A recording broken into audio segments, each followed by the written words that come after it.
I started living by a version of the Benedictine rule 10 years ago, which took me in a contemplative tradition, but it also takes you in a tradition of boundaries, that you are by nature bounded. Like, you pray at this time and you can do this and do that. And so that I think that the experience of boundedness, meaning not the world is not all mine, I can't do whatever I want, is a really important spiritual practice on a day-to-day basis.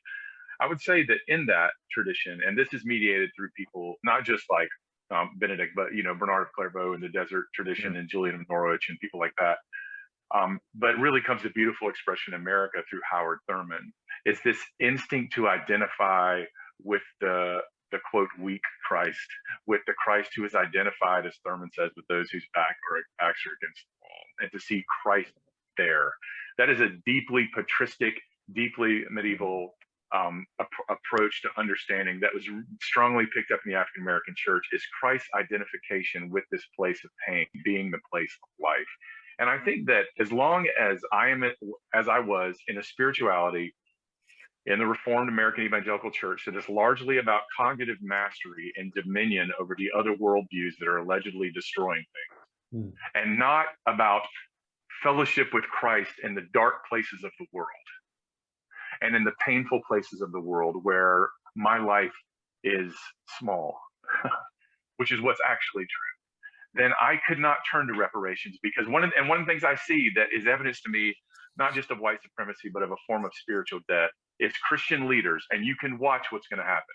Christian white leaders, prominent leaders, not being able to countenance a conversation where they themselves are not centered in defining the terms. That is an illustration of spiritual death, and that they are not dwelling with the Christ who dies. And so for me, this movement into this contemplative tradition and identification with Howard Thurman of like, where is Christ in these places? That is, for me, the necessary spiritual prerequisite, because otherwise you're always coming from a position of mastery and unacknowledged indebtedness to neoliberal visions of the world that center white male worldview thinking. And I think that we can't it's not an accident that we haven't gotten to reparations through that. That's right. That didn't happen by mistake. We have to go into a different spiritual tradition that leads us to repair. My. That's so good. I hear the Hammond B3 tuning up.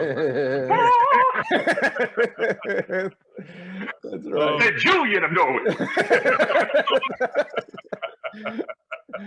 Oh my God. That's right. It's true though, man. There's a fundamentally different vision and moral impulse to believe in a Christ of the disinherited. Right? I mean, you're just looking for a different thing for your life, for other people as well, when you see that Christ. And I think you're right, Greg. Well said. I feel like it really does come down, like, are you following the Christ who is present in the pain of the disinherited? Right. Or are you following Christ who is leading the culture war and to reestablish your dominion? What you do in the world is directly correlated to what you believe God is doing. And what I believe God is doing is weeping with the suffering.